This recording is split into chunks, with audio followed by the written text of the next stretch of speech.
Tasavvur qiling. Siz kim bilandir yozishdingiz.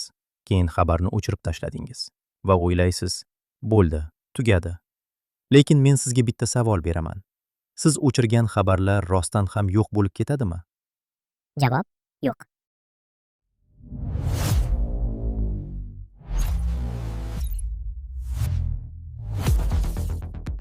Ko'pchilik delete tugmasi xabarni butunlay yo'q qiladi deb o'ylaydi.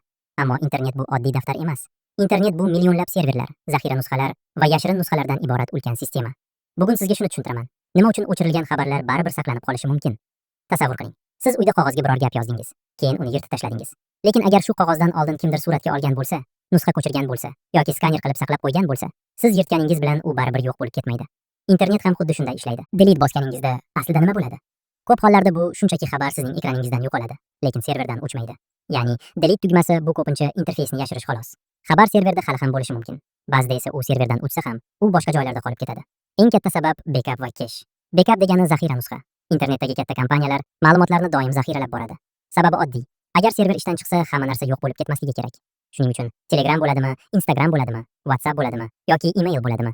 Ko'p sistemalar ma'lumotni bir joyda emas, bir nechta data centerlarda saqlaydi va u yerda ma'lumotlar keshlangan bo'ladi va bo'lak-bo'lak holatda saqlanadi. Siz xabarni o'chirsangiz ham, u bo'laklar serverlarda bir muddat qolib ketishi mumkin. Lekin eng qiziq va eng xavfli joyi shuki, ba'zan xabar o'chadi, lekin metadata qoladi. Metadata bu xabar emas, lekin xabar haqida ma'lumot. Masalan, kim kimga yozdi, qachon yozdi, qaysi IP manzildan yozdi, qaysi qurilmadan yozdi va qayerdan yozdi. Ya'ni siz xabarni o'chirasiz, lekin sizning raqamli izingiz baribir qoladi. Va bu ba'zida xabarning o'zidan ham xavfliroq bo'ladi. Shu o'rinda diqqatingizni bir narsaga qaratmoqchiman. Aksariyat davlatlarda global web servislarning ishlashiga ruxsat berishning shartlaridan biri o'sha servisga tegishli serverlarni shu davlatda bo'lishidir. Negaligini esa o'zingiz xulosa qilib olasiz. Internetda bitta qoidani esda tuting.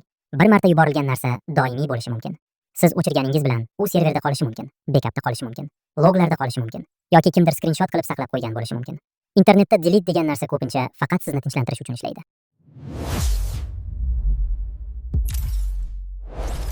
Agar siz internetda maxfiylik, darknet va kuzatuv sistemalari qanday ishlashi haqida ko'proq bilmoqchi bo'lsangiz, like bosing va kanalga obuna bo'ling. Istasangiz keyingi videolarda telefoningizni o'chirib qo'ysangiz ham, qanday qilib sizni kuzatishlari mumkinligi haqida aytib beraman. Hozircha xayr.